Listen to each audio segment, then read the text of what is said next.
Today is Wednesday, September 12th, 2018. Get ready for the Emerging Sea broadcast system, the Forbidden History series, what they didn't want you to know, but we tell right here. Now's the time to call your friends. Special report tonight, ladies and gentlemen, on targeting. And special thanks to YouTube.com for your hosting the Forbidden History series. We now interrupt your normally scheduled programming to bring you this very important deprogramming program.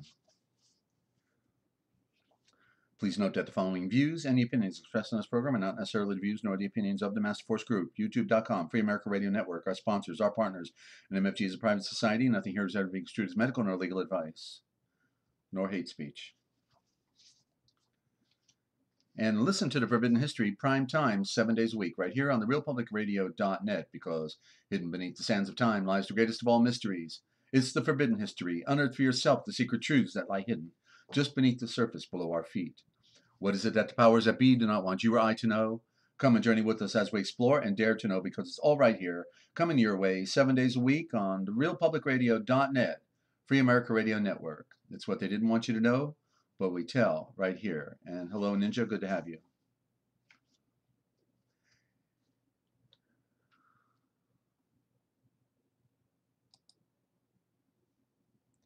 Stand by for the broadcast.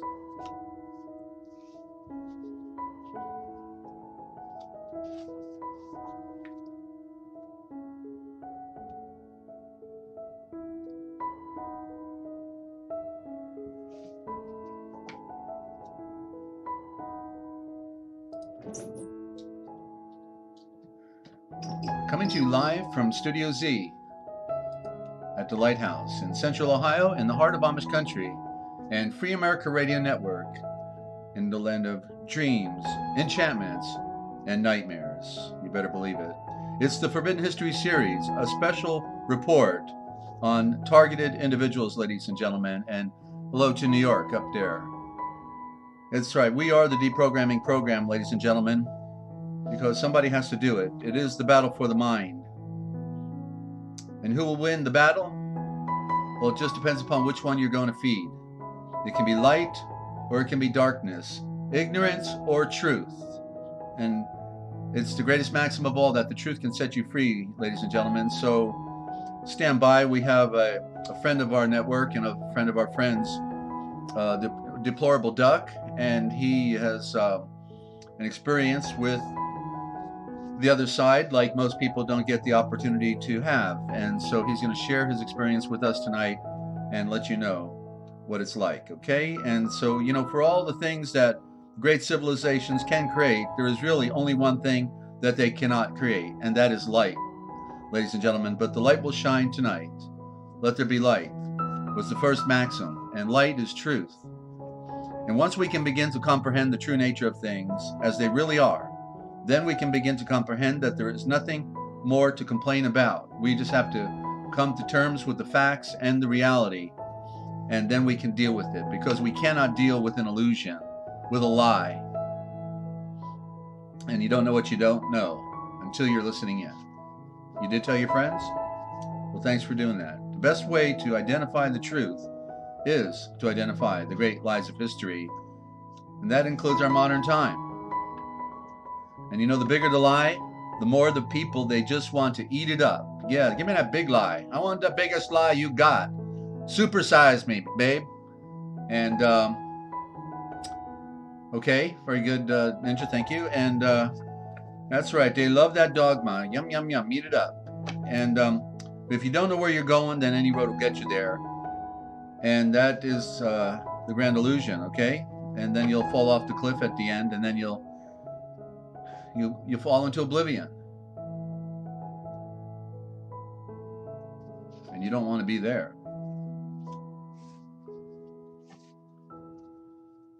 And welcome to the Forbidden History series, ladies and gentlemen. And a special report tonight on targeting. I'm your host, Desert Owl, a bird who sees in the night. And I have been there as well. I have been targeted multiple times, actually, at different periods of time in different places. And that's what actually happens when you become a truth teller, you know, because You will learn the truth, and the truth will make you a fugitive, because it's a dangerous world when the liars and the psychopaths are in control of the insane asylum, ladies and gentlemen, and that's basically what we have. It's a criminal world. It's a world of darkness. Just like at nighttime, it's virtually pitch black out there. Then you have these little points of light, shining, and that's all we have. We have just little points of light. The term ministry in the original thought is the mini star. The minister is mini star. You see, it's right there. And so we are the little stars that have to shine bright for the rest of the darkness that is in this world, and hope that other people can be lit upon fire as well with the truth from the tree's root. And so I got into political activism around 1990, officially with my first organization, Public Speaking, 1992, right around there, maybe 91, I don't remember anymore, and got infiltrated actually on that very first meeting by the Israeli Mossad, of all people, and then told how I'd be tortured to death in living Technicolor over the phone, and then started sleeping with my shotgun after that. It's because when you're new to this arena and you're just trying to do the right thing, it's amazing when you start running into these psychopaths. They hate us, and no doubt they hate their mother, and they hate their brothers and sisters. And when they have a good drink, I think they even hate themselves. But then they wake up to the reality of the paycheck, and then they just keep on rolling, because it is there is no money. Of course, you know that, right? There is no money. Therefore, they can write all the numbers they want on paper and give it to anybody they want. No limit. Just keep creating those bonds, and bonds is bondage. So in my political activism with two organizations in my career, it was an interesting career because I didn't get paid to do it. I actually had to pay every last dime I had, including a house on a lake and a whole lot more, to be able to do this type of work. But in the process, I started to meet people who were victims of targeting and mind control, people who were studying the law, who knew too much, were falling victim to the system. They wanted to railroad them into, the Hilton Hotel with bars on it. And good evening. That's Raymond X. Raymond X, I guess how you say that. And you just made it. We're just getting started here. And so in the process of getting to meet a number of people who were targeted and victims of mind control, I had some friends that came out of these meetings that I watched their lives continually being harassed and terrible things happening to them. That it was a travesty because we couldn't get help. We couldn't call the police. Apparently, we couldn't call the army. We couldn't call even unpatriotic communities because everything is so disorganized and disjointed in our world. And so this was the great irony, that to find help for people in the constant takedown of our society, what they call the great experiment.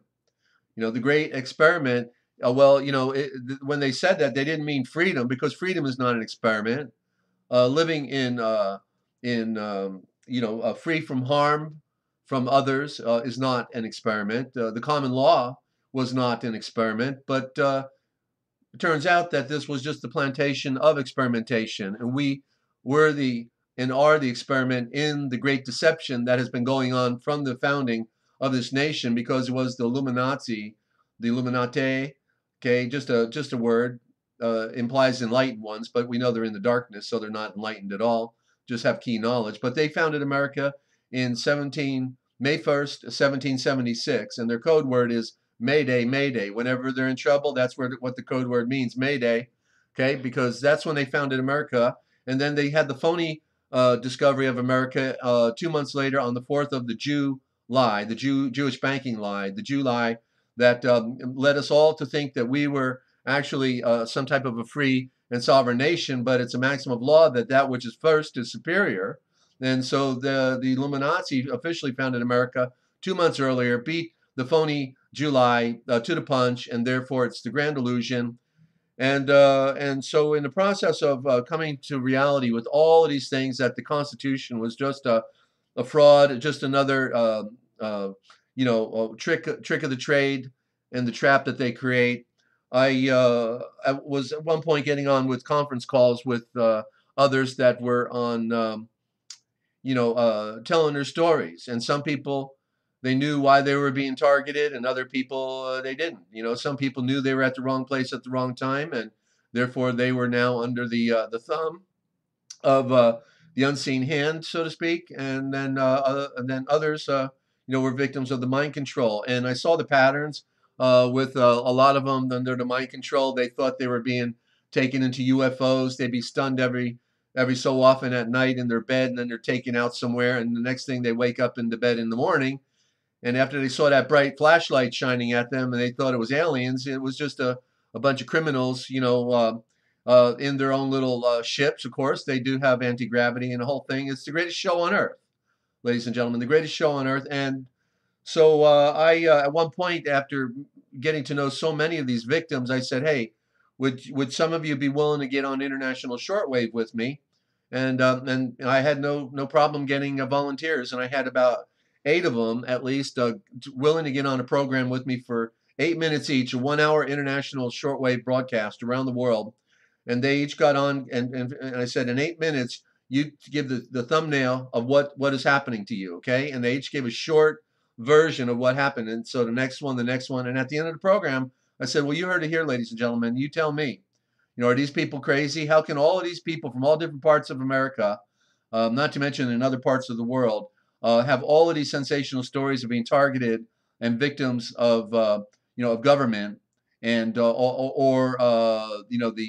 unseen hand and the visitations that they continually get? How can they be crazy? They all have a story. And so we have a story tonight. They all want to tell it.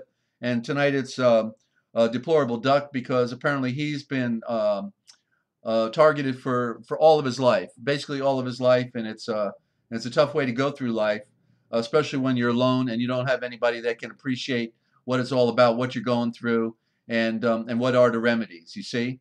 And Adventures of Tintin, hey, welcome to the broadcast. First time seeing you here. Okay, so I think I got my primer out for you. We're going to be willing to take calls after our presentation. We want to hear the story first.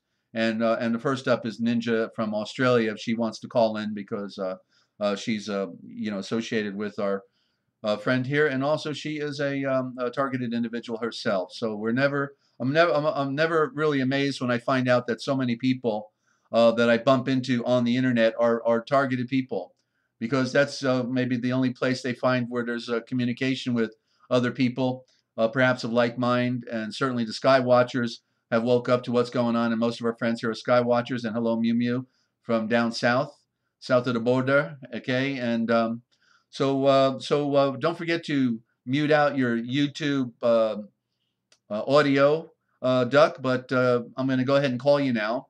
So mute out that YouTube sound feature on the left-hand side, okay? And then I'm going to go ahead and we'll bring Duck on, and we'll see how he's doing here. And so still time to call your friends, by the way, ladies and gentlemen, okay?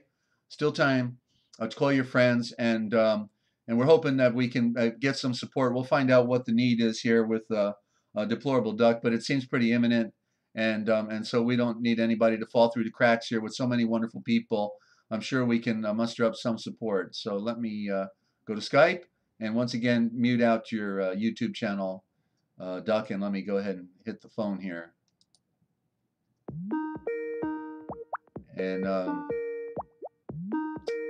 okay, there we go. All righty. Duck, can you hear me? Yeah, Duck, I hear you. Okay. Hear you. Okay. You got to mute out. Mute out. YouTube. Okay, hang on a second. I thought it did. All right.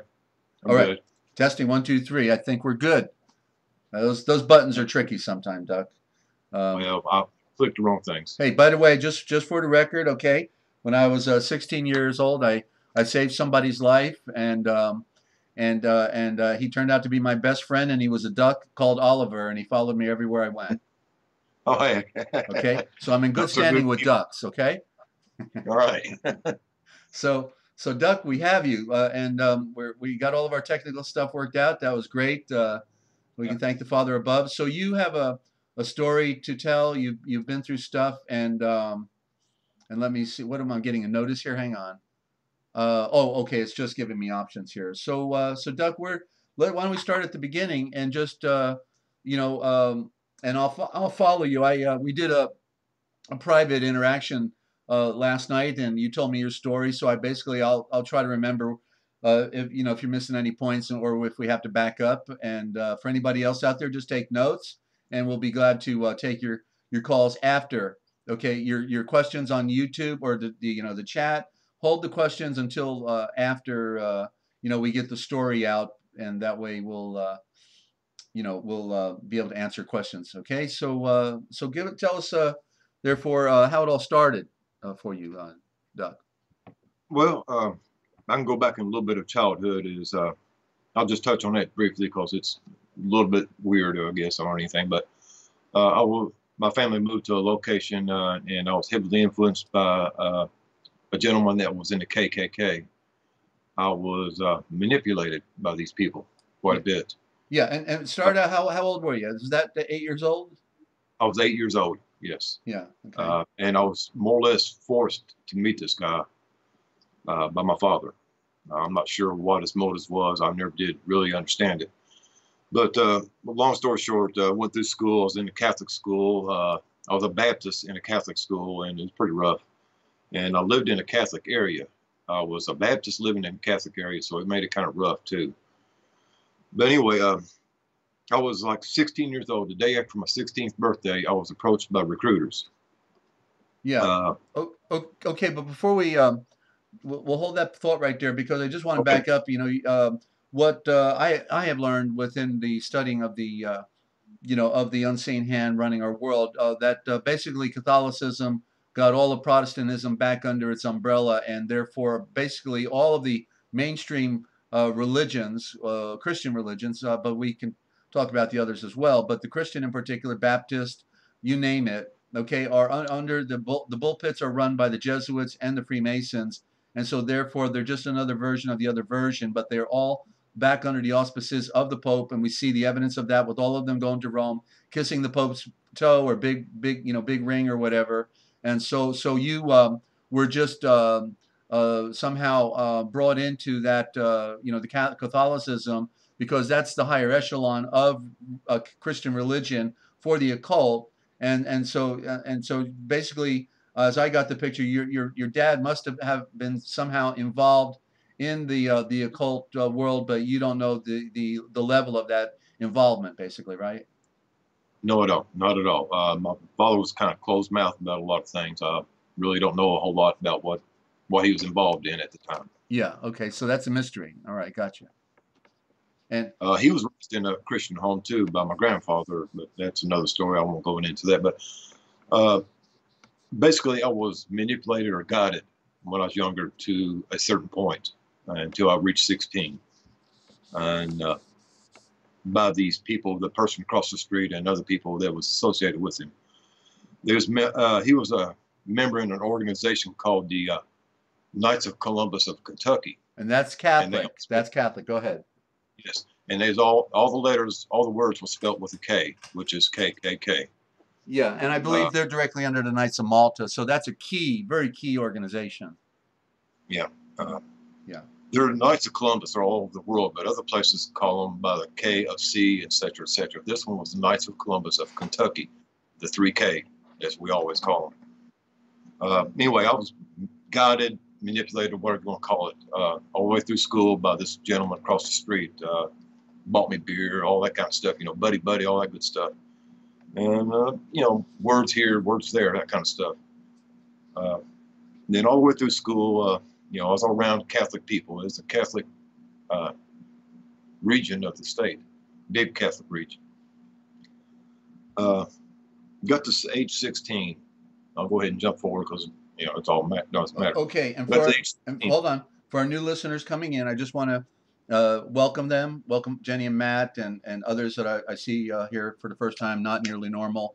And I just want to repeat that you are tuned into a Forbidden History special report on targeting and the nature of targeting, and that people across America and even around the world, we'll have a friend on later from Australia, as well. All are targeted. Okay, there's about 2 million people under direct targeting and mind control at this time, approximately in America. But literally everybody is under some form of mind control through the movies and the news media and the politicians and religion. So it's the ultimate game: control of the slaves, the mind control. And so Duck, you and we're speaking with Deplorable Duck here from Kentucky, and so you were very strange to hear you're going into the military in Vietnam at age 16.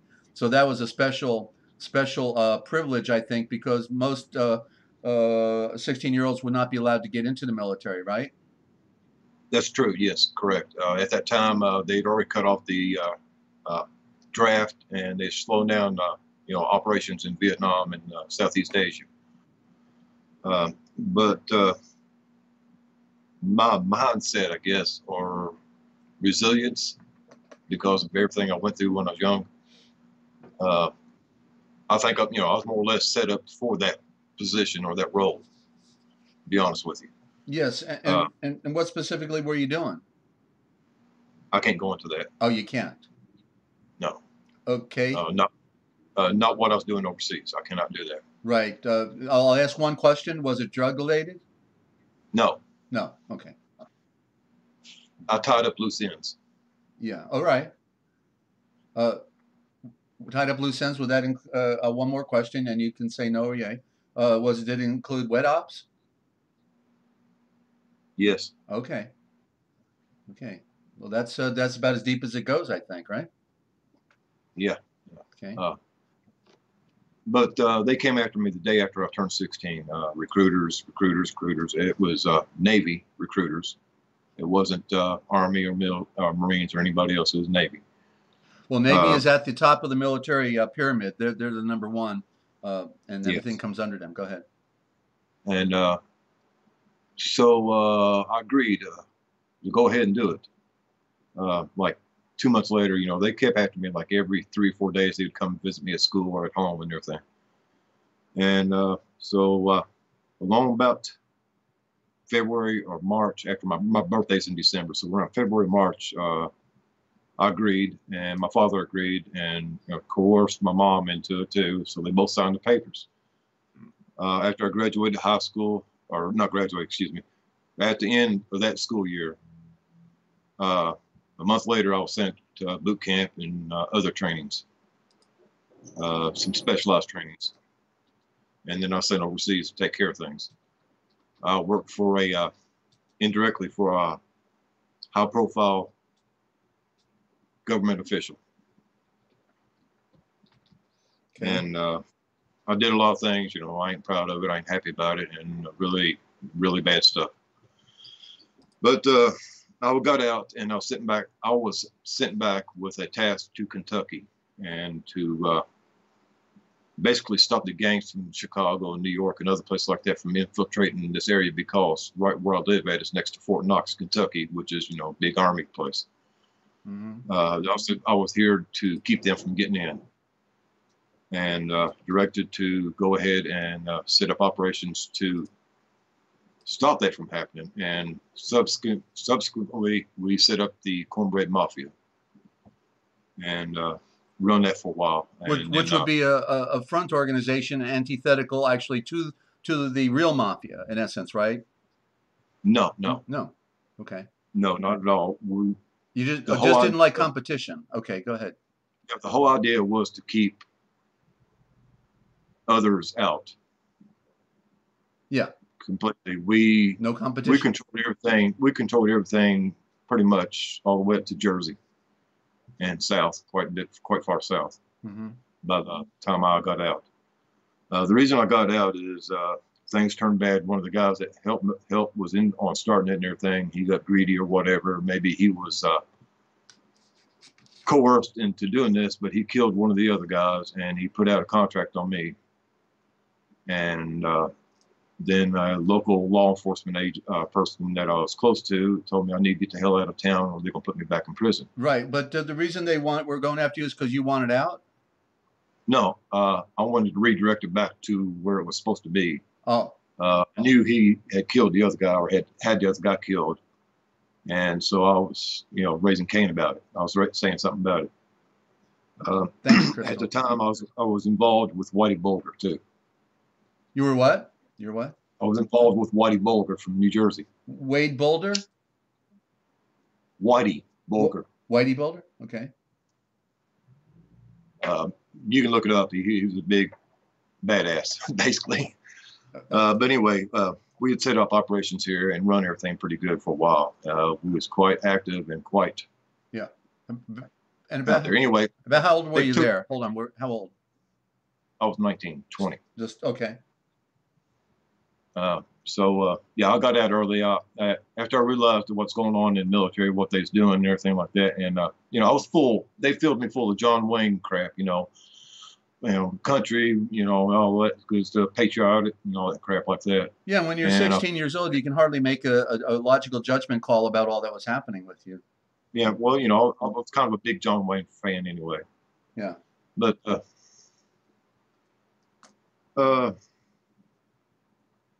I kind of realized what was going on, and I didn't really agree with it, and I started raising Cain, and they redirected me and put me out and redirected me. I went through some hardships while I was overseas, some pretty hard things. But I won't go into that. It's not necessary. But anyway, I come back. We set up operations here in Kentucky around Radcliffe and Elizabethtown in Kentucky. And we run them pretty good. We kept the competition out, kept the gangs and mafia and other things from coming in. It was kind of bloody at that time, to be honest with you. Right. Then I found out that one of the other guys had killed another one, and he had taken a contract for me. And that's when I decided to leave, and I moved to another state and went to ground, got hidden. Okay. Well, I'm going to back up for a minute, because you mentioned that in your operations, you created the Cornbread Mafia, and they were somehow to make sure that that the what do you want to call it, the black market, the underground world, had a certain order about it, and that it didn't get out of hand. So this was also the government then that actually initiated the Cornbread Mafia. It's the government, right? Yes, it is. Okay. And was this, it's pretty well established that much of the mafia, like in particular in Chicago, we never got the picture, or nobody ever told us that all of them were Khazarian Jews, that they were Jewish kites. So do you then find yourself working with a lot of them that are also associated then with banking as well, of course, right? No, we killed them. You killed them? Yes, if they came here, we killed them. I see. All right, please continue. Okay. But anyway, after I found out about that, I moved to another state and got hidden. Stayed hidden for quite a number of years, and then when I finally come out, I thought everything was cool. The other guy was more or less retired from the Cornbread, and it was already starting to disband at that time. So I thought it was safe to come out, and then I don't know what happened. I don't know exactly, understand it, but like 84, 85, I started hearing music in my head. It was like a guitar riff or a short part of a song, and I never could understand, what song it was. I never did recognize it or anything else like that. But I knew it was rock and roll. That's the only thing I could tell. So you were in your mid-20s about then, right? Yes, late 20s probably. Late 20s, okay. And what would have triggered that? Do you think it was electronic from outside, or do you think they already had something put in your fillings, or in other ways? I'm not sure. Someone did mention that it could be the metallic fillings in my mouth. So I thought that was it. They gave me a simple explanation that it was the radio towers I lived near. Okay. And I was receiving signals from it. All right. Well, just to clarify, I've talked to people throughout, my process of being a political activist that knew specifically that after they went to the dentist, had implants put before they put the filling in. They put the device in the cavity, and then they fill it, and it stays in their tooth until they can have their tooth pulled or take it out. But that's how they do it. So very likely that could happen, right? That is true. Yes. All right. Excuse me. That's But most likely the case then. Not that it's going to pick up a signal from a tower like that. You know, it's put inside of you. Yeah. right. Today I found out about the technology, what they call the jawbone technology, was actually implemented in 1989, which is about the same time I started hearing the music. Okay. I accepted the explanation I was given, that it's metal fillings and radio tower. I didn't think nothing more of it. You know, it wasn't really that much of a problem. It really wasn't bothering me. I just thought, you know, hey, this is cool. I can listen to rock and roll without the radio. Yeah. It just started getting worse, more and more often. You know, several times a day I was hearing this. You know, it's starting to bother me. Later on, a lot of things happened when I was in that other state. I'm not sure quite got a grip on what it was or anything like that. Some people said I went crazy. I lost it. I'm not sure. I got wound up divorced with and moved in with another person, and it was a terrible relationship. Yeah. Well, let's just clarify the things that you got involved with at age 16 and on are not normal, and therefore you wouldn't No, be normal after any of that either, right? no, no. To clarify that, in my youth, I was abused quite a bit. Physical, mental, spiritual, all that, verbal, not sexual abuse, but the other stuff. Mm-hmm. I still think it was all for a reason, in a way. Toughen me up, make me more resilient, or get me motivated, or whatever it was. Yeah. Anyway, so I was still hearing those signals, and my marriage went south. Before my marriage went south, I had all my teeth pulled and got dentures. My teeth weren't bad; they was kind of loose, so I had them all pulled and got dentures. Well, I was still hearing the music. Couldn't make sense of it. I just accepted it. Well, that's just the way it is. You know, I'm just kind of weird or something. I didn't really pay attention to it. I wasn't really thinking about being a T.I. or anything like that. I really didn't think that until like a year ago, maybe a year and a half ago. Gotcha. Well, I just want to add also, I also knew some people. I remember one lady in Florida, and probably a couple more. And I just don't remember them specifically, but I have known more than one individual that claimed they were receiving outside signals, and that's called voice to skull, V2K. And right. Yeah, so that exists also. Mm-hmm.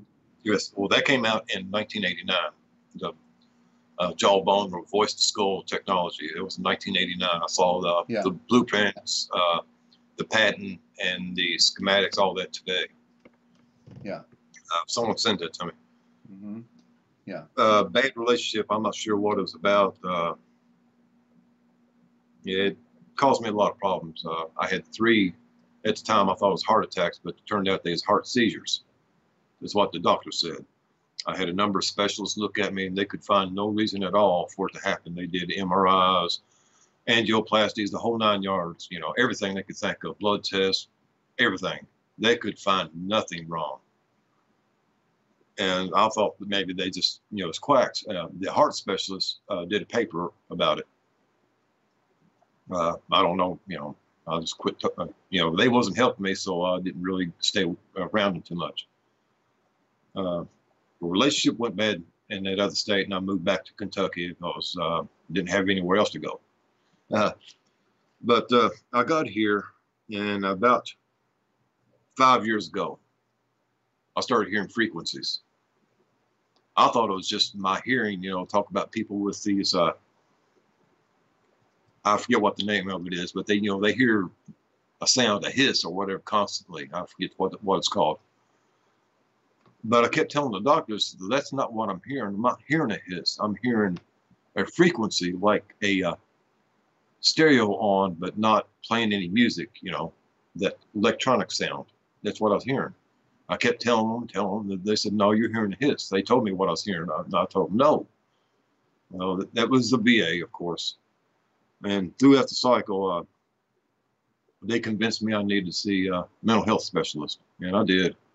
You know, trust your doctor kind of thing. They convinced me I was schizophrenic, bipolar, manic depressive, major depression, and a few other things. They medicated the crap out of me. 10 medicines, some of them 3 times a day. 10 UIs. Yeah, thank you very much, Mumu. 10 different medicines, some of them 3 times a day, and it's ever increasing dosages to combat what was going on with me at the time. I thought, you know, was mental health issues. It probably still is. I'm not sure, because they kind of really screwed me up. Yeah. Well, I just want to add on this tinnitus Mimi is mentioning, because they've discovered that a lot of people that think they have tinnitus actually it has nothing to do with the hearing directly. It is actually in the mind, in the brain, and that's what I'm convinced I have. I've got continual ringing in my ears, what it sounds like, but I know it's the stress that I've been put under, and therefore I'm convinced that it's not tinnitus, but it is actually in the brain, and it is stress related. I've did enough research on it myself to give myself the confirmation of that. So there's that's why, like, people, when they're trying to get treated with the hearing problem, it's not hearing, it is in the brain, and they're not coming at it correctly. So that's definitely worth looking at. Anybody listening to this broadcast here. Duck, back to you. Okay. Crystal asked a question. I'll go ahead and address it if you don't care. Yeah, go ahead. Yes, Crystal, it is a frequency, not a squeal, but like not a hiss, but like a radio station, not on, it's not really a radio station, it's just electronic noise. And it is varying frequencies. Sometimes there's several frequencies at the same time at various levels and strengths. No, I don't hear static either. But it's constantly, pretty much 24/7, every day. It's really daunting sometimes. But anyway, moved back to Kentucky 6 years ago. Mental health stuff with the VA and medicines and everything like that, and it wasn't really helping. It just turned me into a zombie, to be honest with you. Yeah, that medication probably worse than anything else you had so far. When I stopped, I was on Ambien and several other things. Ambien was supposed to help me sleep, and the only thing it would do is I would sleep maybe 4 hours. And I was on the highest dosage allowed by the VA, and I was taking 3 of them at a time just to sleep 4 hours. Mm-hmm. And I started smoking marijuana, started smoking weed, because that was the only thing that really kept it down a little bit, or kept me grounded, I guess is the best word to put it. Yeah. And the doctor said, if you keep smoking marijuana, I can't give you the medicines. I said, well, I'm not taking the medicines then. And so I quit it, and I went through a little bit withdrawals, I guess, or anytime you're on medicine, when you stop, especially cold turkey, you go through some troubles like that. The house I lived in, I was constantly hearing frequencies and everything, all the time, constantly. And hello to Star. I couldn't understand it. Go ahead. I didn't know what it was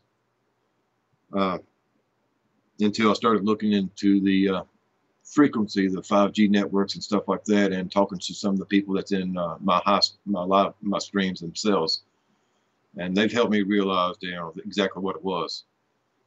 Where I live at now, I'm almost directly underneath a 5G tower. Less than 100 yards from it, in fact. Yeah. And I do hear this every day. The frequencies are so strong sometimes that it's almost like a physical force hitting me on the left side, which is the side that faces towards the tower. Yeah. I get headaches every day between the hours of 4 and 6 p.m. constantly, and they're very, very, some of them are very, very painful, very painful. Mm-hmm.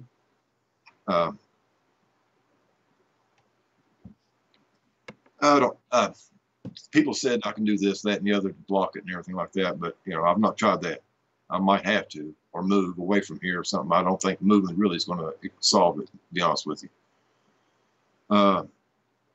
It has caused me breakdowns, I guess is the best word for it, where I just lost it. Mm-hmm. uh, crying, the whole 9 yards. Some of the people that comes to my channel have seen me actually draw up from it. Yeah. Yeah, well, it is a And mental breakdown. I'm going through my own mental breakdown right here with being surrounded by the criminal element. Hey, Stark, good to have you.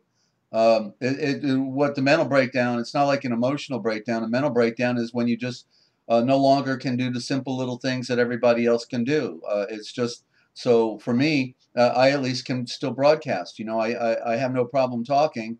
Something that I've done naturally, broadcasting for almost 30 years now, so it's second nature for me. But go to you know do something like opening up bills and paying bills and all that stuff. Well, it's the hardest thing for me to do. I have to force myself to do it and take several days to get there. You know, it's amazing what I've stress will do to you. That's when you're getting death threats and people trying to run you over, right, and that type of stuff. It's yes, not normal. that has happened. Yes, it has happened. Yeah. Uh, I didn't realize what it was until just a little while, not too long ago. And finally realizing, and I've been looking into it and everything, see what else going on with the 5G, the targeting, and everything like that. And I'm just completely amazed about it. But it does manifest itself sometimes as like a physical force, almost. It will, the strength of it will shove my head sideways. To be honest with you, Yeah. that's what it feels like some kind of unseen, not a hand, but like a block or a plate of something, a square plate. I recognize it as a square plate. Is what I figured, and it's just mashed against my head and pushed. It's what it feels like. Mm-hmm. It's painful, very Yeah. painful sometimes. I take goodies powders. I don't know if you know what those are. It's a headache powder. When that happens, sometimes I'm only supposed to take one. I'll have to wind up taking like 4 at a time to just ease it off enough for me to stand it. Yeah. Okay. So, but basically, you walked away from all this while you were still in your 20s, and so now you're near 60 years old. So literally, for about 30 years, you've been targeted, even though you were through with all of that nonsense, right? Right. I've been targeted for 40 years, over 40 years. Yeah.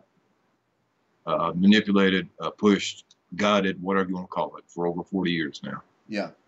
I didn't realize it, but but I do now.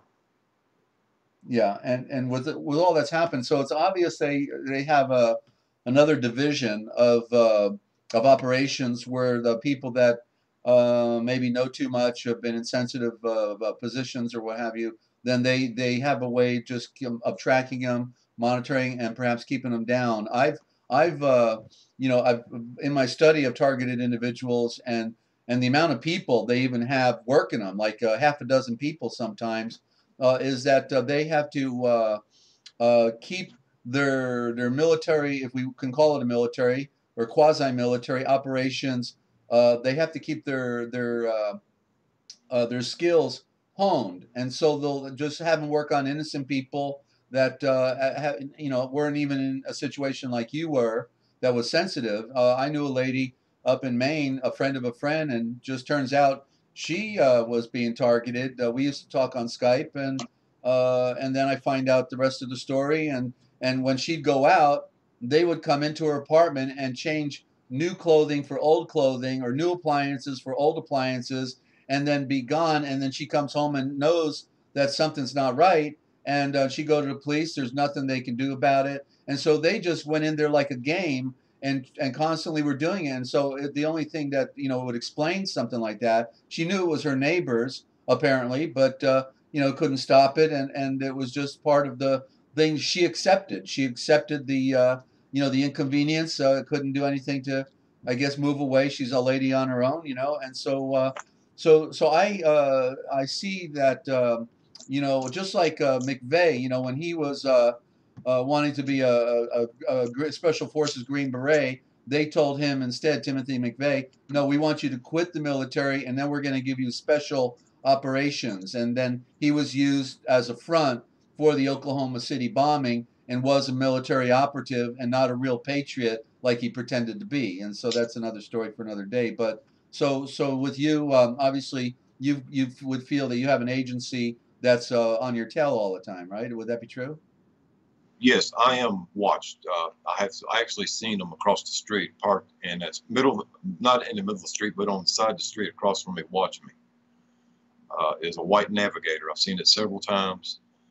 Live near a community college, and I've seen them sitting over at the college, and I've seen them behind my apartment in another parking lot in a white Navigator. It's always a white Navigator that I recognize. I don't know if there's using any other vehicles, but I do see the white Navigator used to quite often. That's interesting because that's the original word for prophet, for in religion. So that's interesting. They use a navigator. It's very symbolic.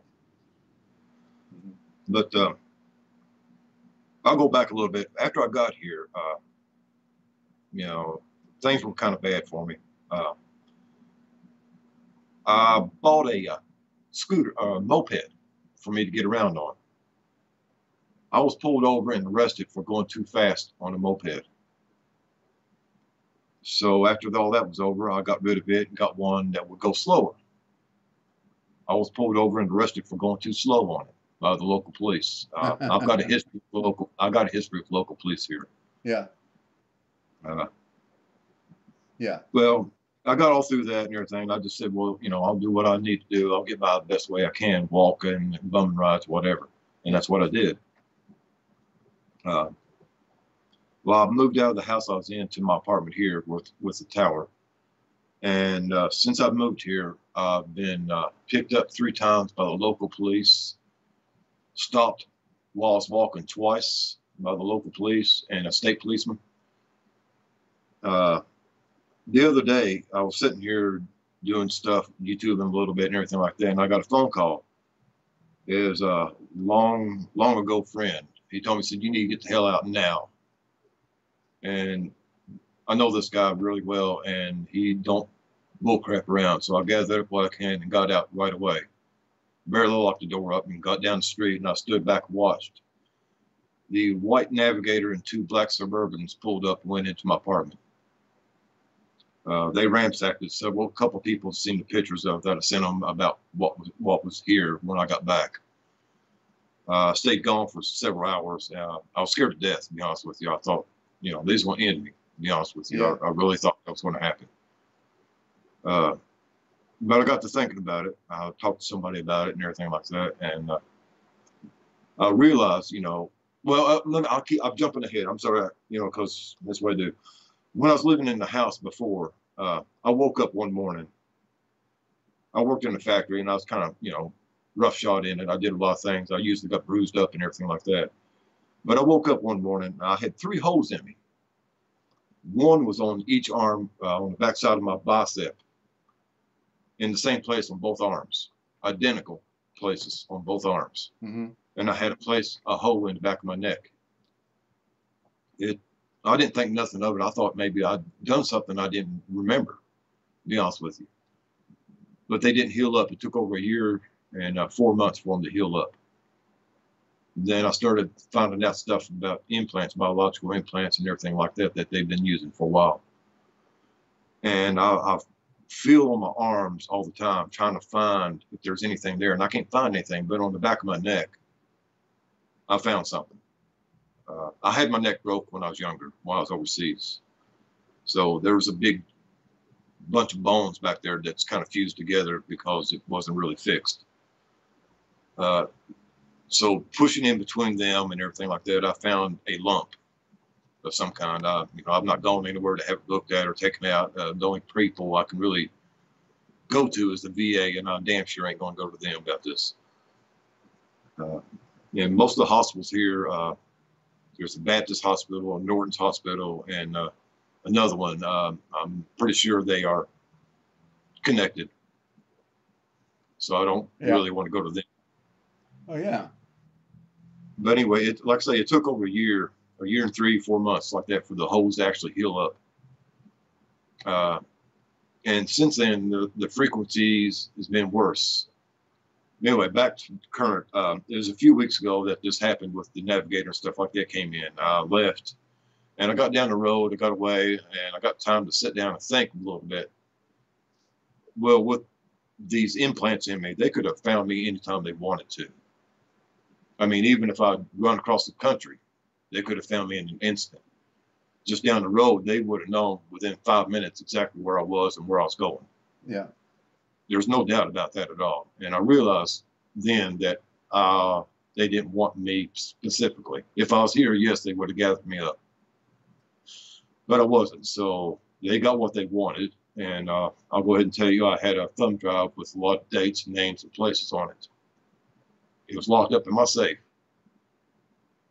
Went through everything. I had some other thumb drives and memory cards laying around that had some other information on it that I was looking into about another high-profile political figure.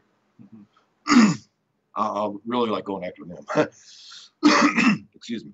But anyway, I went through everything, and nothing really seemed to be missing. I mean, everything was ransacked. Crap was thrown everywhere, clothes. My furniture was flipped upside down, mattresses not torn apart but unzipped, and the stuffing pulled out, stuff like that. All that was going on.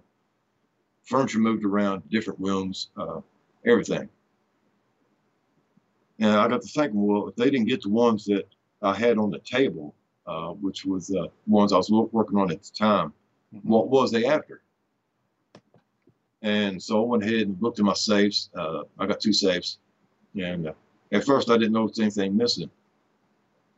And then I noticed that one thumb drive was gone. It had a lot of sensitive information on it. I see. So they were just trying to do a cleanup operation and make sure they could get anything that you would still be hanging on to, right? That, and it was a warning. Yeah. I had also looked into another political figure a while back, and I was broke into, all my files stolen, my external hard drive was taken, my computer was wiped clean, my phone was wiped clean. I had money and all kinds of stuff laying around, but that wasn't touched. Just the information, the files, the paperwork, the thumb drives, the hard drives, everything, all that was taken. Yeah. And then I started getting death threats over a phone. They threatened my daughters. Somebody's going around beating on my windows at night while I was sitting there, resting. Constantly. I mean, it was like 2 or 3 times a week. They was beating on my windows. Somebody was. I would run outside and look, nobody was there. One night I was sitting at that other place and I was looking on some stuff on YouTube, doing some research. And I had my laptop and my external hard drive turned off. I was doing everything on my phone. I felt that was better. Well, my laptop and my hard drive turned on by itself, and they started reading it. Something was reading them, taking information off of it. I jumped up real quick and unplugged everything, shut it back down and everything, and I lost some of it then. And like 4 or 5 days later, that's when I was broke into and everything taken. Yeah. Moved away from there to here. It's just, I'm kind of scrambled about it sometimes because I had to go back every once in a while. Yeah. Well, but here locally, recently, of course, with them coming in, I finally realized that if they really wanted me, they would have gathered me up as quick as they wanted to. If I was here when they came in, of course, I would have been taken with them. That's the truth. I do believe, that is the truth. Mm-hmm.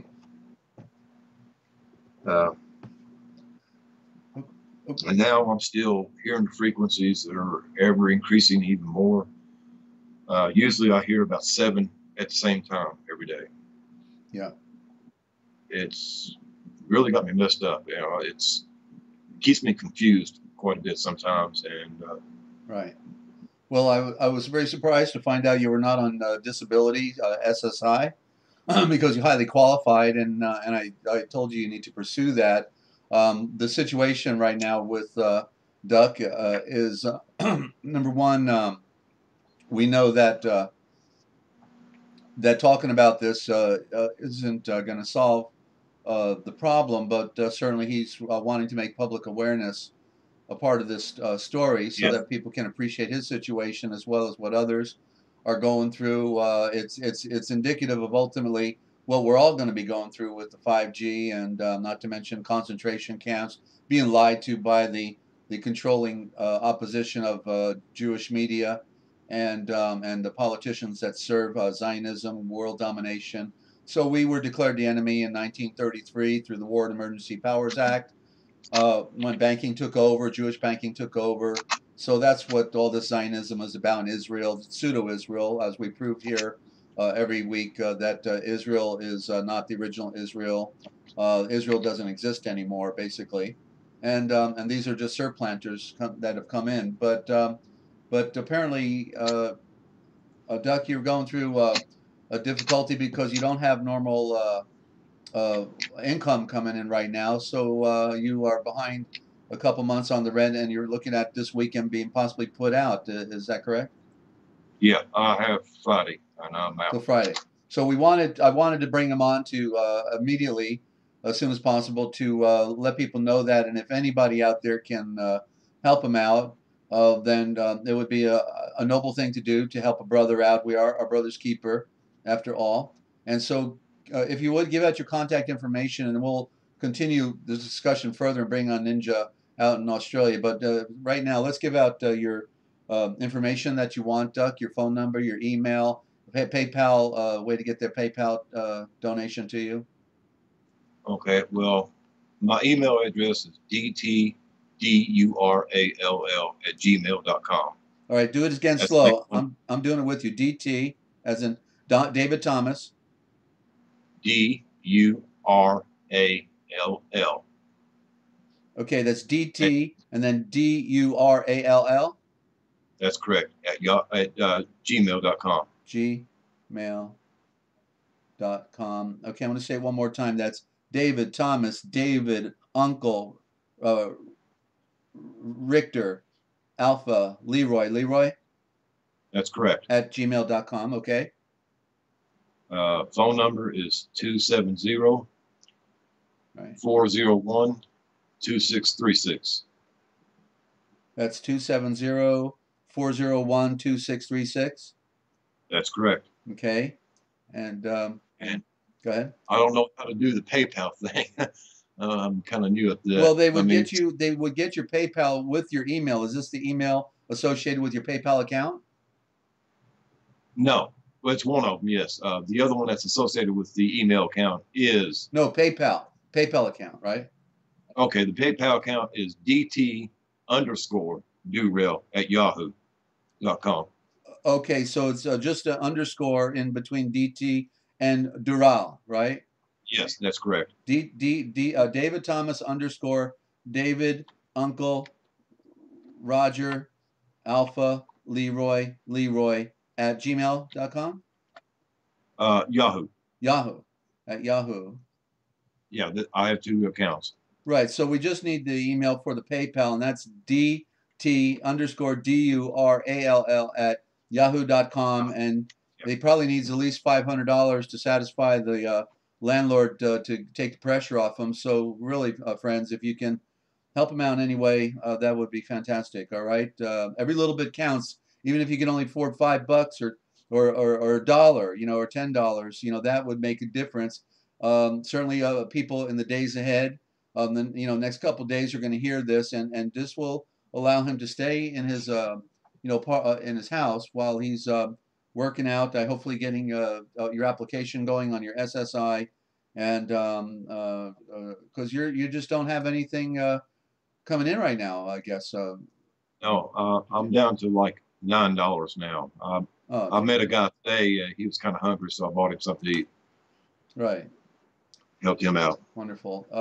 Okay, so we really need to help a friend out. He did the honorable thing and walked away from what he was entrapped to. He didn't ask to become a part of this at age 16. You can't make a proper decision at that age about right and wrong as far as becoming part of a government psyops operation. And it must sound pretty cool to a young kid at the same time to be sucked right into something like that. So with the John Wayne mystique, right? Yes, yeah, it really did. I was a big John Wayne fan, all patriotic and crap like that. Yeah, and so they painted it with a beautiful, elegant brush of patriotism and serving your nation, and then you found out the rest of the story. Bottom line. Yeah. Yeah.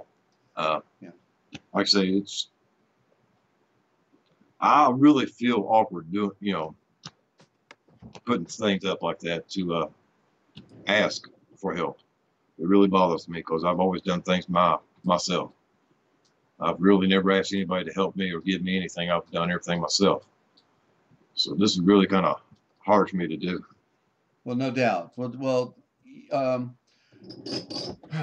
right. Well, we have to help out here. You know, you have friends here that care about you. It was Lynn and Ninja who obviously know you.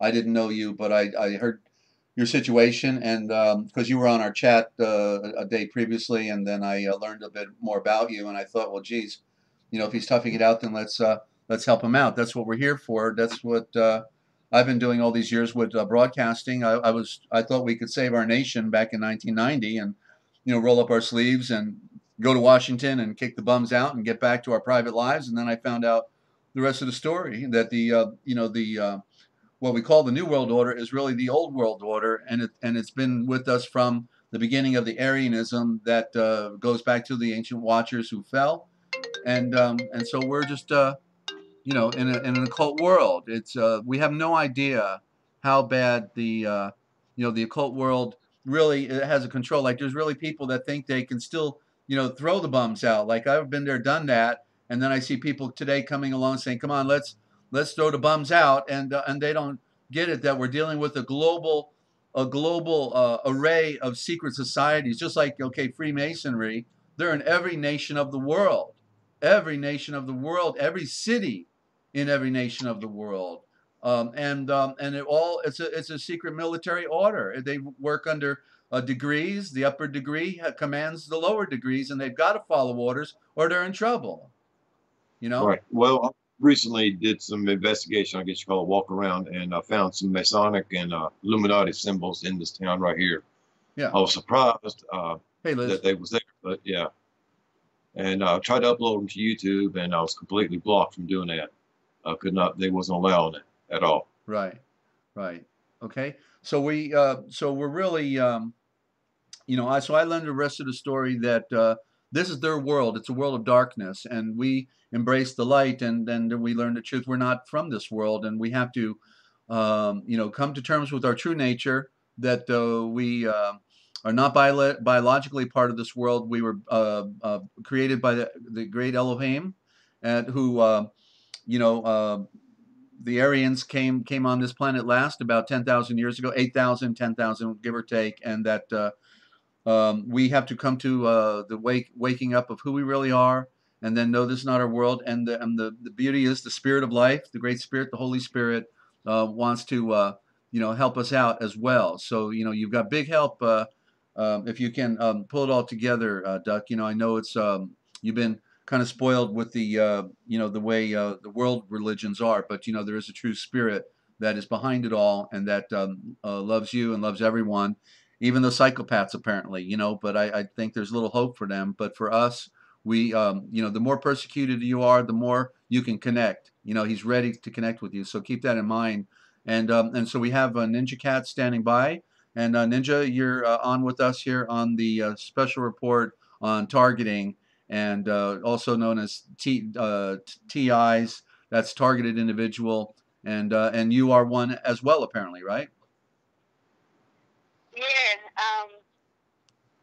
Mark actually brought up a lot of things that I'd deliberately forgotten about. Yeah, for the last, to my knowledge, for at least the last. Okay, Ninja, hold on. You've got feedback. You've got feedback. Did you mute out the YouTube? Yeah. You did. Yeah. Maybe I was holding the phone too close. Is that better? Okay. Is that better now? Okay, try it now. Continue. I don't know what's happening, but let's continue. Start over. Is that better now? Well, I'm hearing something, but just continue. I'm working on figuring out what's happening. Go ahead. It's not that bad. Okay. Yeah.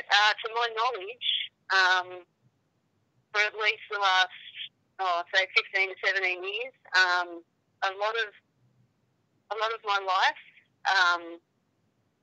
since around the turn of the century has been a blur.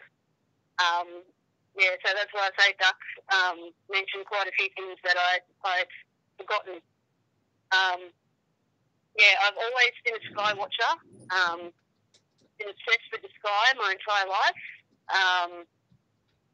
and was ridiculed my entire life for asking difficult questions and observing the things around me in a different way to most people. People were constantly trying to get me to conform and just accept, and I couldn't do that.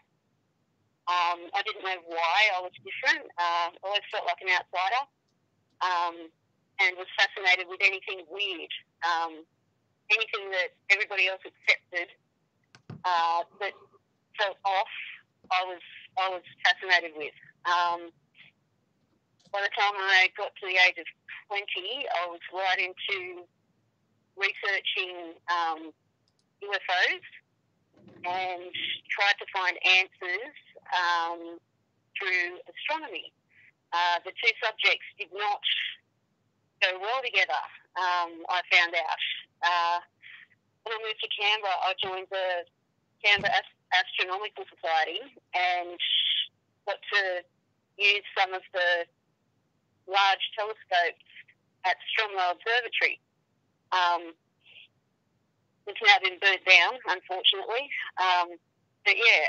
Talking with astronomers there, they always deflected my questions or ignored my questions when it came to strange things in the sky.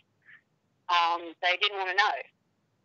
And I worked at the planetarium here in Canberra as well, which is very strange because, like I said, astronomy and the UFO subject did not go together. But at the planetarium, there was astronomers there, telescopes there, it was all about space, and the little gift shop sold everything to do with little green men and UFOs. So it's a bit of a contradiction there. This was when I first started noticing the chemtrails. I noticed the cloud blankets coming across the sky first and thought that was very odd. Then I noticed the spraying in about 2002, 2003. At the same time, everything happened at once. At the same time, my research was heading towards symbolism, everything evil, and Planet X, all sorts of connections everywhere. So I had my first wake-up call. I realised that the aliens that I wanted to meet one day and was fascinated with were not aliens. At the time, I also had friends who were abductees. I'd spoken to several people. Yeah, and just to clarify, friends who were abductees, right? Because you're speaking Australian, and therefore we got to clarify. Yeah. Okay. And that you're down in Canberra, just to clarify, right? Canberra. Yes, okay. Canberra, Australia. Yeah, because you roll it out real quick, and just so realize talking slow will help out these Americans over here, okay? And Irish. Go ahead. Okay. Abductees, people that claim to be taken by the aliens into their ships and implanted and cloned. AKA mind control victims. Go ahead. Yes. I was just figuring all this out.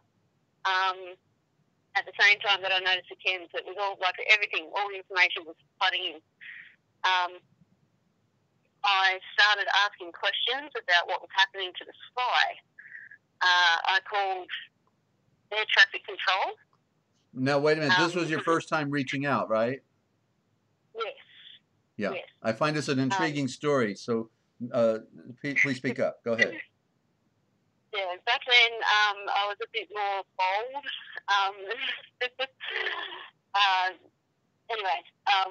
I called air traffic control because I was standing there one day watching 5 large planes in a line go backwards and forwards across the sky, leaving trails. and I was getting fed up with it. And so I called air traffic control and asked the guy, why are there, just asking, why are there 5 big planes going backwards and forwards across the sky, leaving all these trails? And he denied the whole thing, said there were no planes up there except a little Cessna flying around down south taking photos.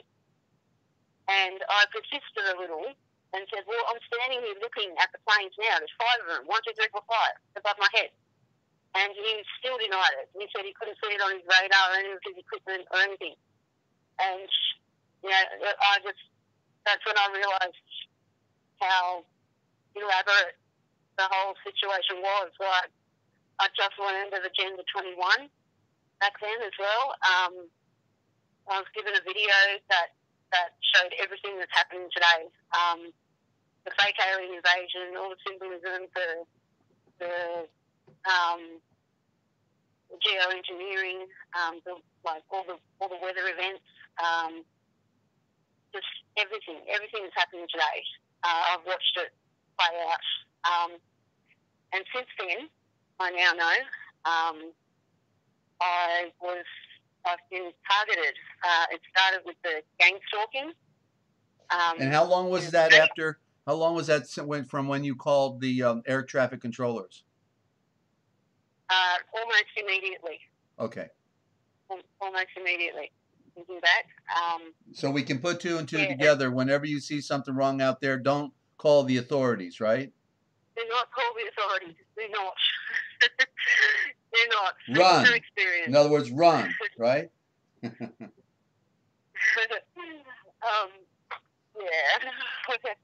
I had to learn the hard way, go the long way around. But all of this was for a reason, I believe, because I wouldn't be here now talking about it on this stream if all of this didn't happen. And so people can learn from my stuff up. It started with the gang stalking. That went on for a long time because back then we didn't have YouTube. I didn't even have the internet. I deliberately put off getting the internet, and I didn't have the money to pay for it anyway. All I had was a Nokia flip phone and magazines and books. So all they could do was harass me, pay people in the streets to constantly make my life frustrating and difficult. Just with little things in the shops or whenever I had to deal with anything out in the public. Like things always took too long, or there were complications, and I started to see a pattern. But I didn't really make the connection until I finally upgraded my phone and started looking around YouTube. I wanted to know what was going on because in the meantime I've gone downhill. Duck mentioned the dentist in, I think it was about 2003, 2004. I got my first filling. I remember I was living with my parents at the time. I was going through a rough patch. I had nowhere to live, so I had to move back in with Mum and Dad. I remember sitting in the lounge room in front of the TV. In my right ear, I heard what sounded like background radio, like a radio playing in my ear. And it lasted for about 4 seconds. And it was so obvious that I actually said to Mum and Dad, I said, did you guys hear that? That was weird. And they said, hear what? And I told them. And I said, is it possible that feelings can be transmitters for radio signals? Because I've called onto a radio signal by accident, and they both said, yeah, I guess so, that's possible.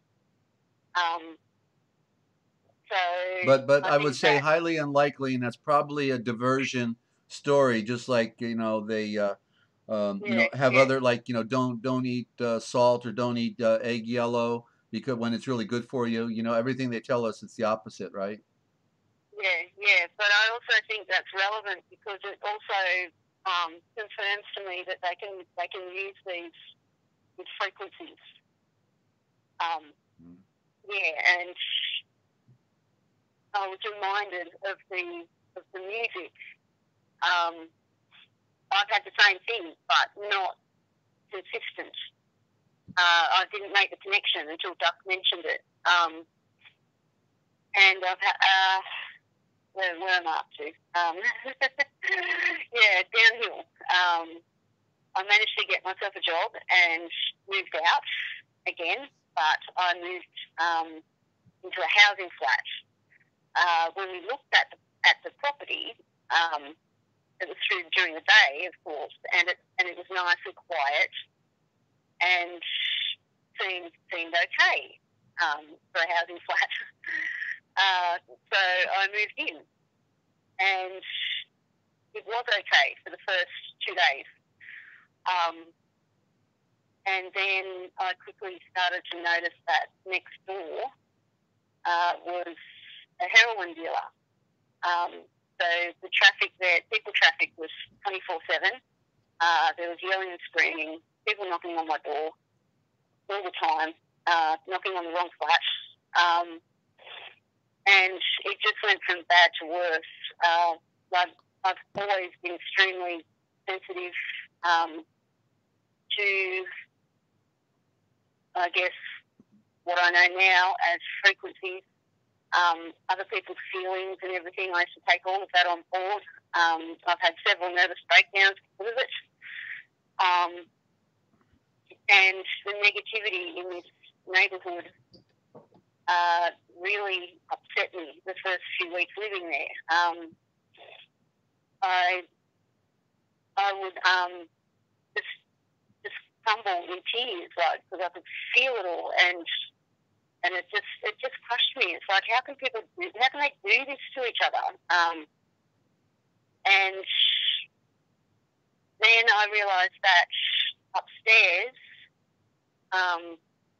was a plant. It was planted there.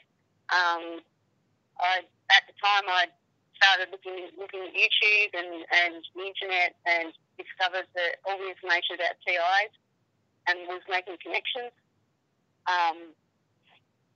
And everything fitted perfectly. They got me to the point where I was just a shell. I had no empathy left whatsoever. I wanted to be the person that I used to be, but it wasn't possible. They hounded me with all sorts of things. There was constant noise, constant violence. There's pedophilia, rape, stabbings, all the time. Death threats. Upstairs would jump on my ceiling and follow me around the flat. At night, he would see wherever I switched on a light and follow me around room to room, jumping on my ceiling, shake my entire flat with music. It was just non-stop. And whenever I did get a break from the activity, they would pound me with the frequency, and all my furniture would vibrate. And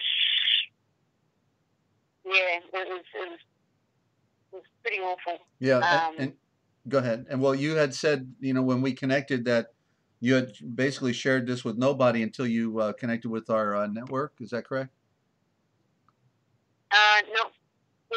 Not many people even today know the full story.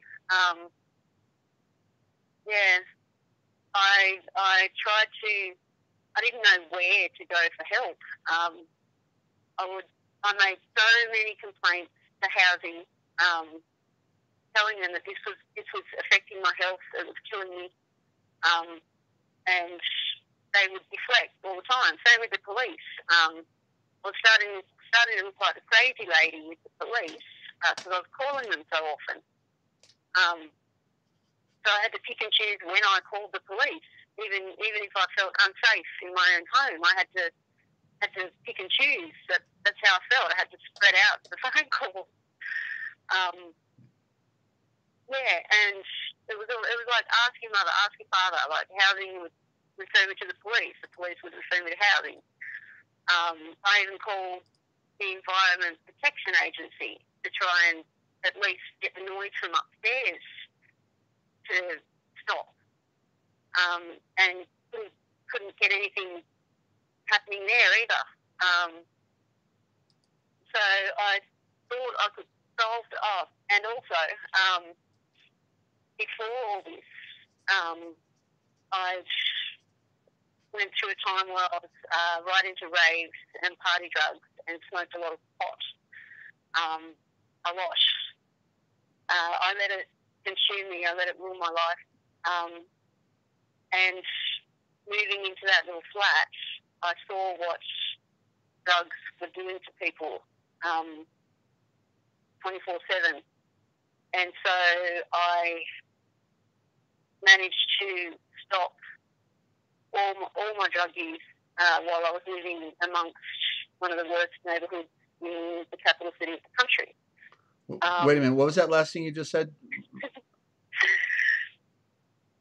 I managed to stop all of my drug use while I was living in one of the worst neighbourhoods in the capital city. While living in one of the worst neighbourhoods? Yes, yes. All of this gets swept under the rug, of course, when it comes to the media and all that sort of thing. So I'm glad I'm talking about it now. People need to know that this goes on. Well, the media are actually pushing the greatest drug of them all, right? Deception? Yep. Yep. And yeah, so I thought I could fix the situation by kind of getting clean, but things got worse. I thought I could fix the situation by getting it at night, because I thought it would be a bit calmer during the day and I'd be able to get some sleep. But I ended up getting the same sort of harassment at work. And so that wasn't working, and I was all out of whack because I was working nights. Everywhere I went, like it was just constant. I got to the point where I could not hold down my job. I was late for work all the time because next door would do stupid things like block my front door with blocks of wood with nails sticking out of it, and just stupid things like that. So I was too scared to leave. I could never leave when I wanted to. The timing was impeccable. And when I did leave, I was too scared to go home. I found myself walking the streets in the middle of the night, often just to get some peace and quiet and not knowing what else to do, where else to go. And the only thing that kept me going was that I wanted to know why. I was always looking for answers, looking for the truth. And even when I got to the point where I didn't want to live anymore, I just wanted to fall asleep and not wake up. It just kept me going, and I had Mum who was my support. She didn't know half of what I was going through, but she did witness the harassment. And when she did, she saw how bad it was, and she said, "Right, that's it. I'm getting you out of here." And she was just starting to show signs of early dementia, and so we were talking about how we were going to deal with that as well. And so there was a solution. I would move in with Mum. She would help me and I would help her. I'm bringing this up because the first few months that I lived here with Mum, everything stopped. all the harassment stopped.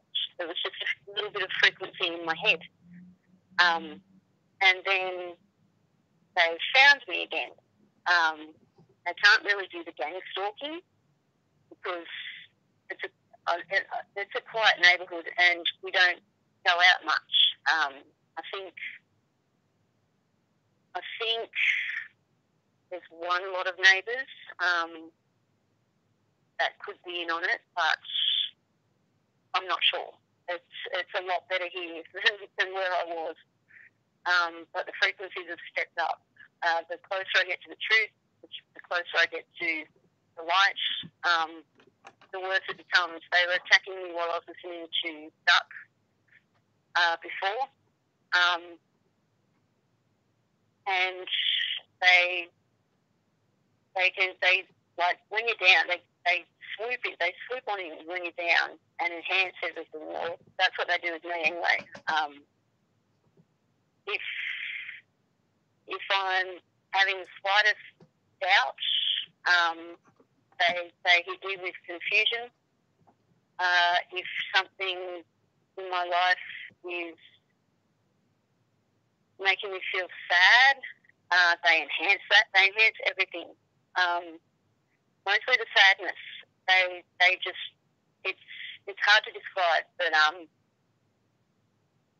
I've learned to tell the difference between my own feelings and what they're pushing into my head. It's very noticeable, and it gets stronger and stronger each time. You mean right now at this time? Sorry? Right now at this time? Not so much the head. They were going for my spine while I was listening to Duck. Yeah. And it's eased off now. But like Duck was describing, how it pushes in, and it's so intense. Yeah. And it just builds up and builds up and builds up, like in your head. Yeah, and by that go ahead. Sorry? No, finish your thought. We got a question. Go ahead. Okay. Yeah, so that it's not physically painful, but it's unbearable. The only way that I can get through it, because they're pushing the sadness in, the only way I can get through it is to just let it happen, and it is absolutely exhausting. Oh, yeah. Yeah, well, much better once it's gone. Well, certainly, and we have to tolerate, just like I got used to the ringing in my head. I just learned to live with it. We just have to, and then and then ultimately, of course, in our spiritual walk, then the Father in a miracle puts brings us remedies in different ways, relocates us or whatever. So Star Wilson said, Ninja, when you were doing drugs, how were the noises in your head? Did the drugs help, or did it make it worse, or what happened? There were no noises. I wasn't paying attention. Not at that time. Yeah. Not at that time. Not at that time. No. Okay. The ringing in my ears didn't really get noticeable until let me think. Probably about 5 or 6 years ago. And I thought it was just from going to too many raves with the loud music.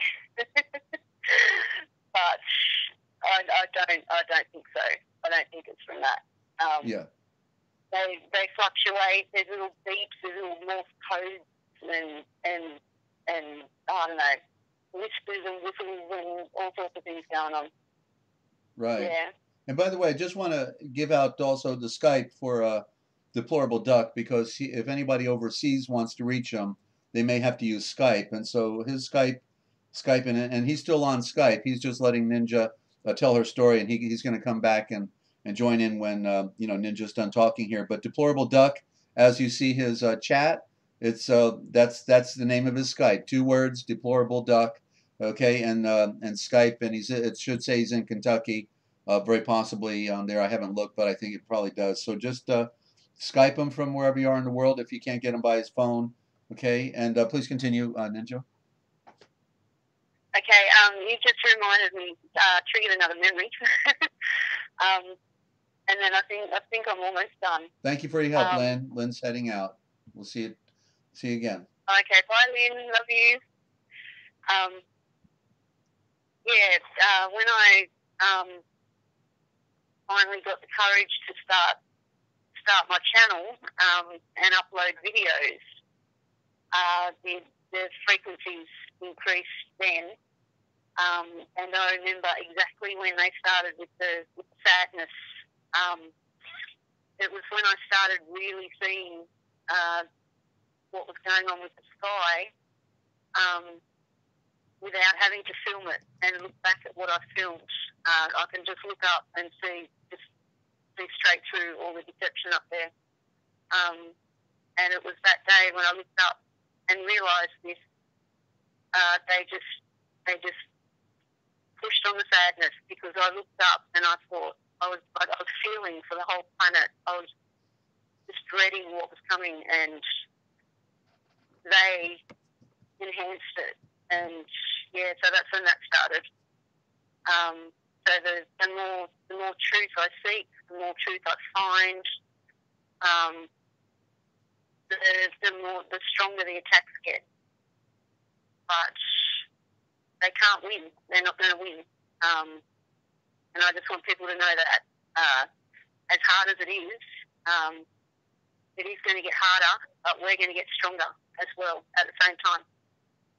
Right. Well. Yeah, I think I'm done. Okay. Well, they're not going to win. Well, they destroyed our world, so certainly they're not going to have what they expected, because in their arrogance by geoengineering and aerosol spraying our skies, they were raining down poison on us. But the thing they didn't count on apparently were the carbons that were going to go up and destroy the ozone layer. And so now we're being bombarded by UVC and UVB. So in essence, they have destroyed our planet for good, at least till the next 20 million years, when it can regrow the ozone layer.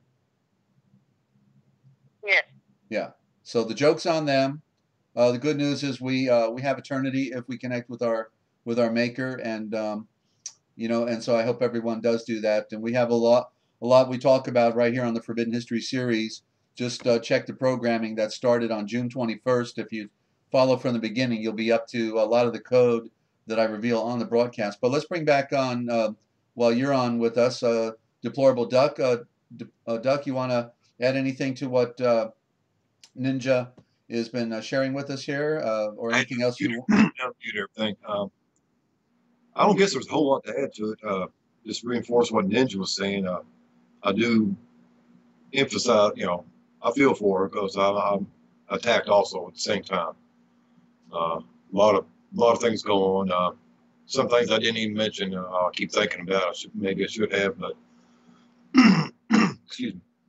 I've got a lot of files. My computer, my YouTube videos that I've uploaded about certain things have been erased several times, taken down, and lost. Recently found some of them, and I'm trying to upload them, but YouTube or whoever's not letting me. It's just, constant harassment almost every day, pretty much every day, that I'm getting something going on. The recent the experience with local law enforcement, a neighbor called the law on me. They said about a noise complaint, but it was not very loud at all. And I opened the door, and they just pushed their way in, just completely. Yeah. Yeah. Am I making any noise at all? Yeah, you're coming through, and what I've learned with law enforcement coming to your door, just don't go to your door, don't answer it, because that gives them jurisdiction. Well, I opened it up. I didn't think nothing was going on. Yeah. But they said there was a noise complaint, and they just pushed me aside and came on in. Luckily, I didn't have anything out. Didn't have any weed or pipes or anything laying around, so that was a good thing. But it was just obvious what they was doing, or what was going on. They were trying to find a way to get me out of here so they can do whatever. Yeah. Like I say, I've been watched constantly. I'm monitored on YouTube, on my live streams. I'm constantly being taken down. My material's taken. I've had items come up missing inside my apartment. I have no idea where they went. The only person that has the key is myself and my landlord. but that don't matter. You know, it's how they are. They can do anything they want, pretty Well, much, get anywhere. oh yeah, well they do lock tapping. Well, most locks are compromisable just if you know how to tap them. You know. Yeah, that's true. I've watched a few videos on it. Yeah, bump tapping and everything like that. Yeah. So it is a constant harassment. I mean, it's just almost every day, like I said. And it's just, I'm tired of it, man. I'm really tired of it. I'm ready to just throw up my hands and go hide in a cave or under a rock or whatever anymore. Yeah, well, they may not like hanging out in the wilderness, so that might be a good alternative to going to some wilderness areas like Montana or, you know, somewhere. But as I've learned, also small towns also seem to be a part of that occult as well. So you know, there just may not be any place to go other than the wilderness. So you know, They're pretty much everywhere is infiltrated. Yeah. People. I mean, it's everywhere. Yeah. I've learned that well, not the hard way, but just through looking through stuff and everything. Almost every town is affected by these people. Yeah. Of one form or another, whether it's just one person or a group or a family or whatever. They talk a lot about sleeper cells, you know, as far as terrorists goes. But these sleeper cells are your neighbors, and they work for the government or the just whoever it is. That's who they work for. Yeah. They're not terrorists, yes. But a lot of these sleeper cells are people that's gathering information, watching, taking notes, whatever. They're reporting to whoever. They also carry out operations of harassment. That is part of it. I had a good job here recently, and I lost it. I'm not exactly sure. I only had one infraction, and they fired me over it. And it was a minor infraction, in fact. Yeah. But now I've been looking for a job, and I'm blackballed in this community completely. Right. I'm not sure why. So I really cannot get a job anymore. I've tried and tried. I've walked. Yeah. Over a 3-day period, I walked over 40 miles trying to find jobs. There's no avail. I'm blackballed. The police and local authorities harass me constantly. I can't even walk down the street without them pulling up on me and give me a bunch of grief. A couple of times, like I said, I was put in a cruiser, taken downtown, and one time I was held there for like 3.5, almost 4 hours before I was released. Another time I was taken down there and maybe 30, 40 minutes, then I was released. Yeah. No explanation except that I was walking down the street. One guy said I looked similar to a suspect they was looking for, except he was younger. So with a few choice words, I told him, well, I don't look very young, do I? Evidently, I don't look like him if he's older or younger. That wasn't a good choice of words for me. Yeah. Yeah. But, you know, I'm tired of it. You know, I'm really tired of it. I've not done anything. You know, I used to be hell on wheels here at one time, 40 years ago. I'm not doing anything now, really, except smoking weed and just, you know, going through life. Yeah. And yet I'm constantly harassed by somebody all the time. Yeah. It's Yeah. never ending. Yeah. Well, yeah, you're obviously in the wrong place. You need a new location. And remember, he doesn't get support right now. He's not able to work. And so, you know, help him out, ladies and gentlemen, if you will. Okay. And again, the contact information, if you want to go to PayPal, his PayPal email is DT_Dural. That's David Thomas _ David Uncle Roger Alpha Leroy DT_Dural. DURALL at yahoo.com, and his phone number is 270-401-2636. Maybe you know a place where he can relocate. If you know of something, then that would be a wonderful thing. And also his Skype is Deplorable Duck. And the line, we have Ninja on the line, but another call can come in. If you were wanting to come in, then Ninja could jump off and get onto the YouTube again. But if you want to call, because I see, looks like Not Nearly Normal has some similar experiences going on as well, or anybody else, you know, on the broadcast listening in, you're welcome to share your thoughts. Or if you want to call in Well, I don't know how to do the conferencing on the Skype yet, so better not try Skype. That might mess up our call here. But anyway, you can type your comments there, and so we're dealing with a world that is um, and it's in every other part of the world. Okay, it's like in Germany. By the way, we get that. Go light on those keys there, whoever's typing the keys, because it's coming through pretty loud.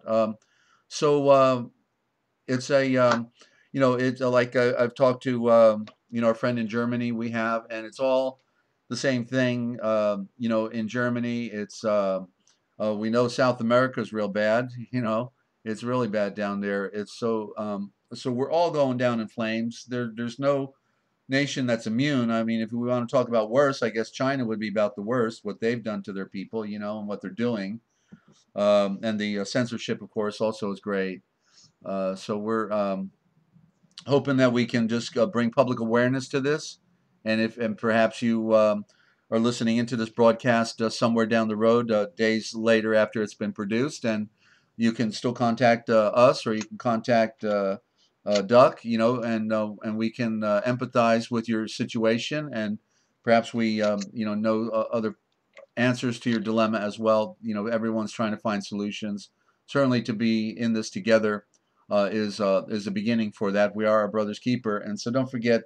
Consider, even if you think you can only afford $5, do the $5. All right, because people just tend to think somebody else is going to do it for them, and that doesn't work that way. If everybody pitched in a little, that would be absolutely fantastic. I know through fundraising that whenever there was need, it was always like three people got involved, just three out of a few hundred, and it's really amazing how people can hear an appeal, but they don't come forward. So please give serious consideration, and well, Mew Mew, thank you as well for being there and always participating with our discussions. Okay. And so, any final thoughts from Ninja or Doc? I'll jump off now and let anybody else I call in really if they don't have want a whole lot more to say. Really, that's pretty much everything that's going on here. Ninja, thank you. Ninja, thank you. And she's going to jump off, and for sharing your story with us, and of course you people know your YouTube channel. You're right there on the board. Ninja Cat, right? Ninja Cat's your yeah, that's YouTube. me. Alrighty. I just want to say thank you very, very much for doing this. And guys, if you can, please help Duck. Like Desert was saying, it only takes a couple of dollars from a lot of people. And just thank you, Duck, for your courage. I wouldn't have told my story if you didn't come on. And thank you, Desert, for doing this. And thanks, guys, in the chat. I love all of you. Okay. Thank you. All right. Okay. Be safe out there. We love you. Bye bye. I wouldn't be here if it was Ninja asking me and encouraging me to be here. So my hat's off to her. Thank her very much for that. Yeah. Oh. Love you, Duck. All right, I'm going now. All right. Okay, bye. Bye, Ninja. And Bye. Duck, I think after all you've been through, you're pretty tough, and you're going to be able to hang in there and tough it out right now. Mainly keeping you in the house is a major hurdle, and that'd be a load off your mind. I know you're probably dealing with a lot of stress, just not knowing how you're going to pay the rent right now, right? That's the bottom line at the moment, right? Oh yeah, that's a big thing. Yeah. I've got some numbers I want to try for. It's a Veterans Aid. I want to try them. It's a non-affiliated group to the VA or the veterans, but they're there to help veterans. I want to give them a call tomorrow and see what I can do. Okay. They don't help monetarily, but they do help with relocation or whatever, and housing and stuff like that. Yeah, it'd be great if you could find some real veterans locally that would come to your aid and relocate you, because they're typically organized in certain ways, certain of them, or they hang out together as motorcycle clubs and stuff like that. So it'd be really great if we could, have some veterans come forward and relocate you and hang out with you, and that way, you're not alone. Being isolated is the toughest thing. I've been isolated here for 4 years. I have no one to hang out with. So my hangout became everybody on the broadcast. Once I started broadcasting, all of a sudden, boom! I went from having nobody to talk to a group of sky watchers that just tuned in from around the world. I couldn't get over it. Instant friends and sky watchers. So it was really great to and people that knew what was going on. Not just airheads out there out in La La Land, but people that actually figured out the problem we're facing today within our world. And of course the people that are troubling you on the grand scale. They're killing our world. They're spraying our skies, and these are Freemasons that are participating in it. It's the secret societies at the top of the echelon running it all for the Vatican. So and that was where they put you in the Vatican schools, the Catholic school. I started out as Catholic, and so happy to finally get to public school at third grade. I couldn't, those nuns were absolute terrorists. I never a new terrorist till I met a nun, and these people were pretty, they sure didn't have a love of the Mashiach or Christ in them. I knew that. So, No, that was cruel, yes. yeah, quite a world. So we're all in this together, and whether we can see that or not, and so we'll just have to make lemonade out of the lemons they've been giving us, and so that's what we're gonna have to do, Duck. Okay, so we gave out your contact information, and I'm just wishing you well. Okay, on your effort to get back on your feet, get relocated if you can. All right, and if there's anything we can do further, then let us know. Okay. Well, there's one other thing I want to put in. It's kind of a pet peeve for me right now. I'm kind of big on it. Some of them have seen my videos on my channel. Help the homeless, guys. Just help the homeless. Help them eat. Help them have something to drink. Just help them out, because these people are desperate and they've lost all hope. Absolutely. They really need your help.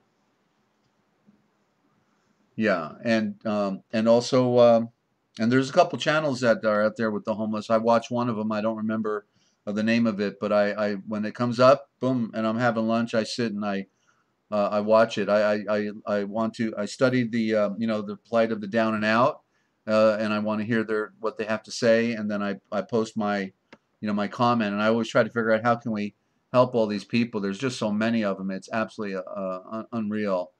And I'm okay, Star. Thank you, because I serve the great Maker. The one who made the universe, and so He's been keeping me safe and alive all this time. At times we go through persecution, and it can bring us to the next level, and so that's really what's been happening to me. I've been on a big mission, and what I've been given by Him is the knowledge of the original thought, the Indo-Germanic mother tongue. He's given me the code to share with everyone in the original scriptures, and that's what we're doing here. But I had to become a political activist in order to learn the rest of the story and connect the ancient past with our modern times. So it was all important to do, and of course get the inside scoop on secret society. So I certainly solicit everybody's creation of light. That's prayer, and as well for Duck as well. The prayers will help, and yeah, and I'm just hoping to relocate as soon as I can. But I've got some fundraising that'll have to happen for myself as well. But in the meantime, Heavenly Father's protecting me. My story is in the Old Covenant, and all of those stories are about the victory of light. Okay, so they're going after me. They're going after my big brother Yeshua and the great Father of light. So I pity them. Okay, so we're going to be all right. And so go to the channel of Deplorable Duck as well, and subscribe to his his channel, and stay in touch with him, and consider a donation if you could do that, ladies and gentlemen. Okay, thank you for reaching out and being a part of the broadcast here tonight, all of you as well. So Duck, peace and love, brother, and be safe out there, won't you? I'll do my best. Thank you for having me. I appreciate everything you're doing. I appreciate you letting me tell my story. Absolutely. We'll talk again real soon. And okay, sounds great. Good night, brother. And so you just got it here, ladies and gentlemen. It's the story behind the story, that there's 2 million approximately under direct targeting or mind control in America alone. We don't know how many that is in the world, but then we've got mass incarceration of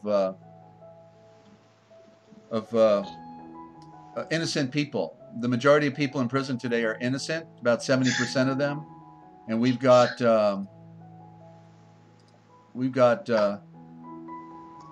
more incarcerated people than you can imagine. There we go. Okay, got that audio going. Trying to figure out what that was. So I got tongue-tied here. So we've got more people in prison in America today than all the rest of the nations of the world combined. Okay, more people in prison, and I knew that was also a scam to make it look like the economy's not as bad. So that was part of the scam. Get as many people in prison as they can, and house them there, because they sent all our jobs to China and everywhere else, right? So it's the ultimate shell game. It's the ultimate scam on mankind, ladies and gentlemen, run by the Vatican and secret societies. They just want to love you to death, love you to death. And so don't forget, ladies and gentlemen, we're here. I've been taking off a few days, but we're going to be back hopefully tomorrow and bringing it to you once again. And if you want to know the future, then you need to look for the Forbidden History series right here on therealpublicradio.net, Free America Radio Network. Thank you for tuning in, and thank you for supporting Duck and Ninja and all those who are down and out there in our world. Okay, thank you, Liz, for stopping by, and all of your comments. Okay, Star and Ninja, not nearly normal. Boy, I hear that one. Talk again soon. Yeah.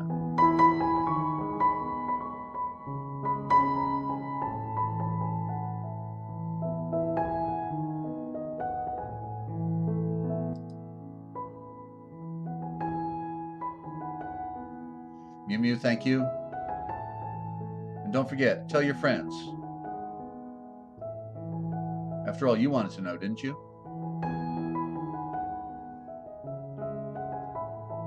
And hope you're doing all right as well, Star. I know you've been toughing it out too.